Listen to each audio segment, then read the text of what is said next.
আল্লাহ মাফ করুক যদি এমন হয় যে আওয়ামী লীগ আসন পাইলো বা কিছু হলো, তখন কি আমরা আর we willing to take the risk? আমাদের জীবনের একটা ভয় আছে, কারণ দিন শেষে ওরা যদি ক্ষমতা আসে আমরা সবাই শেষ।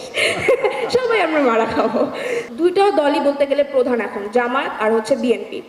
সো এখন দুজনে একটু বিতর্কিত কথা বলতেছে যে আওয়ামী লীগকে ওরা চাইলে ইলেকশন করতে পারবে, ওদেরকে বাধা দেওয়ার আমাদের কোনো রাইট নেই। সো এখন এটার পক্ষে আমি পজিটিভ সাইড আছে